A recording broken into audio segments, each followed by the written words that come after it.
Halo guys, welcome back to Slow Talk ID dengan gua Fili Fidlarawan Mall di sini. Hari ini gua bakal ngebahas terkait dengan penipuan arisan dengan tidak mengembalikan uang. Jadi kita harus mengetahui langkah-langkah hukum apa saja yang bisa kita ambil apabila terjadi penipuan seperti ini. Banyak banget pertanyaan yang masuk, sebenarnya nggak gitu banyak sih, tapi beberapa bertanya pun juga banyak yang berdiskusi meminta dibuatkan legal opinion terkait dengan penipuan arisan ini. Awalnya gue kira tentang arisan-arisan seperti ini tidak begitu booming ya. Ternyata penipuan arisan itu marak sekali terjadi dan banyak orang yang tidak tahu harus melakukan langkah apa lagi yang bisa mereka laksanakan. Malah nanti menjadi backfire bagi mereka ketika mereka merasa ditipu, lalu mereka mengancam atau mereka mencemarkan nama baik, semisal mereka expose namanya di sosial media, lalu ternyata mereka yang dilaporkan dan akhirnya mereka jadi takut. Aku tadi yang di sini sebagai korban karena penipuan, kenapa jadi aku yang tersangka karena pencemaran nama baik? Kenapa aku jadi tersangka karena pengancaman? Nah, itu yang jadi permasalahan saat ini. Sehingga gue bikin video seperti ini untuk dapat membantu masyarakat dalam memahami langkah-langkah hukum yang bisa diambil. Video ini diambil dari artikel dari Hukum Online seperti biasa dengan judul Langkah Hukum Jika Uang Arisan Online Tak Dikembalikan oleh Bernadetta Aurelia Octavira, di mana linknya bisa kalian cek di deskripsi. Tanpa perlu berlama-lama lagi, gue akan menjelaskan dan check this out.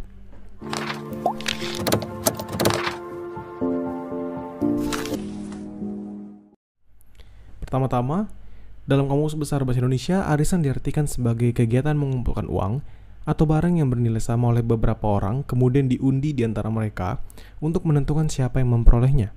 Undian dilaksanakan dalam sebuah pertemuan secara berkala sampai semua anggota memperolehnya.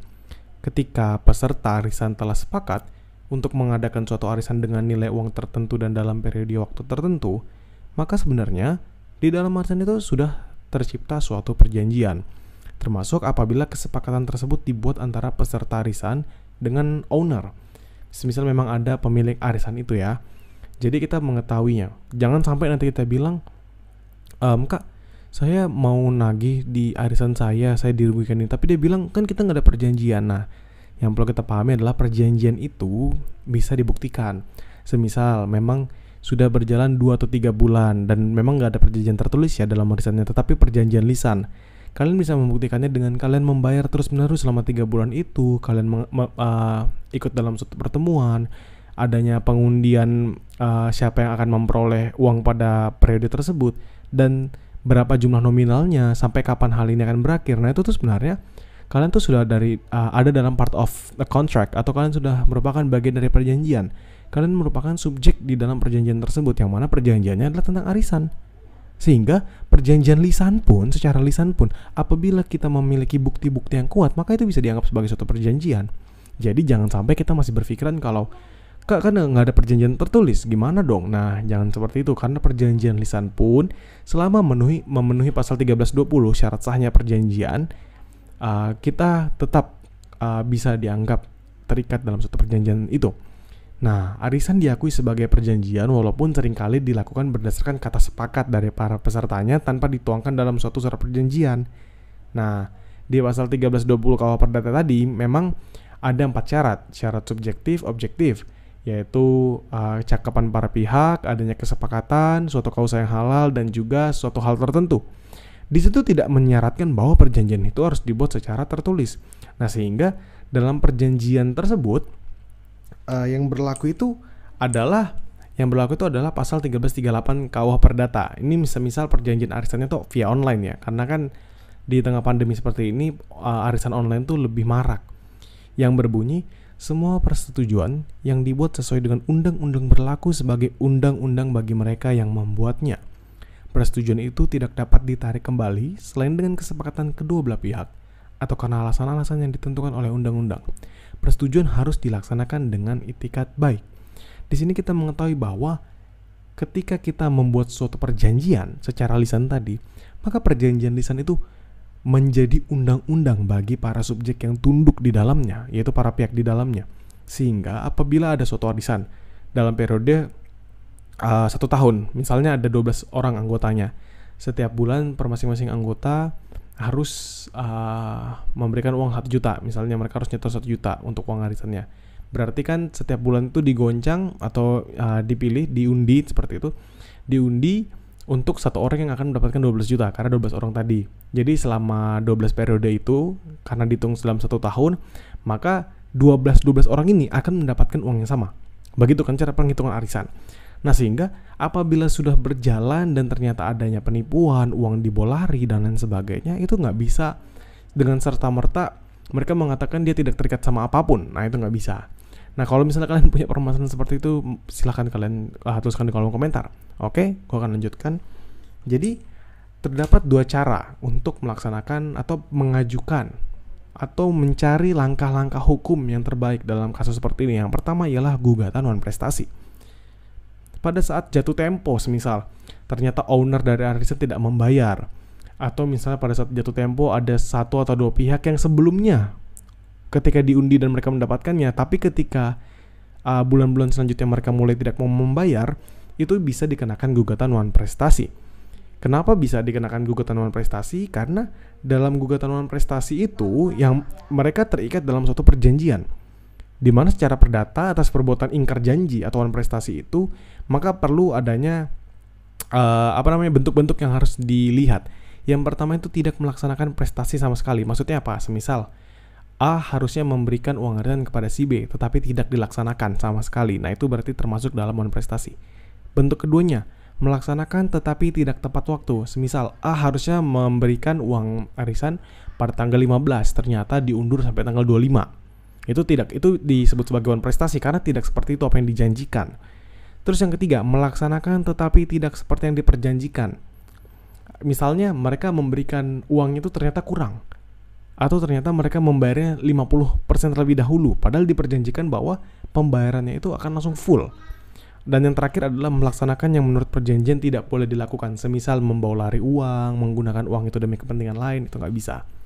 Nah, tetapi untuk membuktikan bahwa orang tersebut melaksanakan non prestasi, baik itu ownernya, baik itu pihak-pihak lain, maka pertama-tama tuh harus membuat surat teguran atau surat somasi, baik itu kepada owner atau pada pihak itu. Nah, jika nantinya owner atau pihak yang tadinya sebagai pelaku ini yang masih merugikan tidak memenuhi kewajiban sebagaimana yang dia janjikan atau dia harus laksanakan, maka kita baru bisa maju ke pergantian biaya.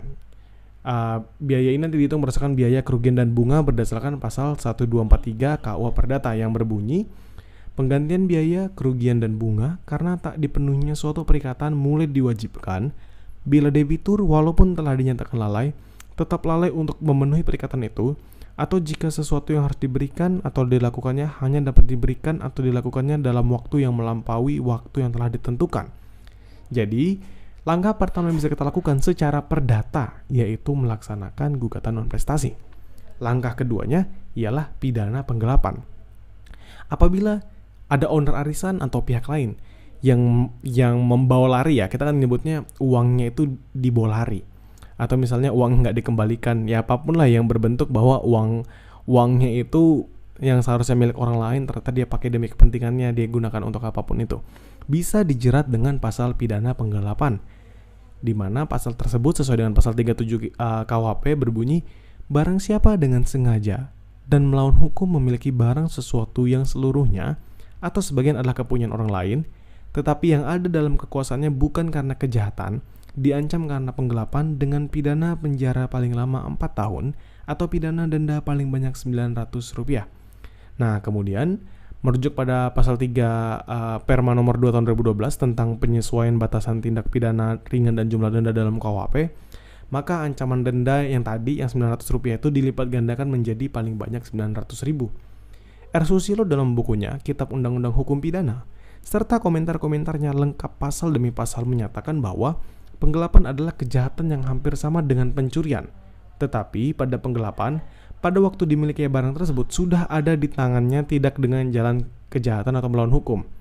Kalau misalnya pencurian kan, misalnya gue punya laptop dan dicuri seseorang. Sebenarnya dia mendapatkan laptopnya gue itu secara melawan hukum, yaitu mencuri dengan jalur kejahatan. Tapi kalau penggelapan itu, gue yang menitipkan.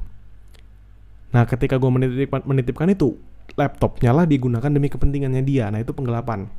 Lalu, unsur-unsur penggelapan yang harus terpenuhi itu apa aja? Jadi, unsur-unsur yang penggelapan yang harus terpenuhi itu pertama ialah barang siapa, yaitu harus ada pelakunya. Yang kedua, dengan sengaja dan melawan hukum. Ketiga, memiliki barang sesuatu yang seluruhnya atau sebagian adalah kepunyaan orang lain. Dan terakhir adalah barang tersebut ada dalam kekuasaannya bukan karena kejahatan. Mengenai makna dari memiliki dalam unsur ketiga tadi, mengutip dari pertimbangan majelis hakim dalam putusan Pengadilan Negeri Sumedang, bahwa memiliki menurut pandangannya sudah ada ininya ya, jurisprudensinya, ialah pemegang barang yang menguasai atau bertindak sebagai pemilik barang tersebut. Dalam hal ini berlawanan dengan hukum yang mengikat padanya sebagai pemegang barang itu.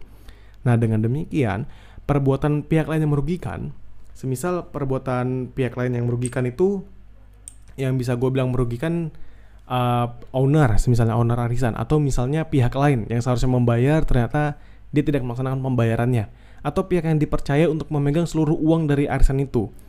Nah, maka kalau misalnya kita tahu bahwa yang seharusnya uang itu dibagikan kepada pihak yang mendapatkan atau kepada member ya kita sebutnya ya, termasuk tindak pidana penggelapan karena ia bertindak pertama sebagai pemilik uang tersebut dengan cara yang berlawanan dengan hukum yang mengikat kepadanya berdasarkan perjanjian arisan, sehingga kita dapat melaporkan pihak tersebut kepada pihak kepolisian.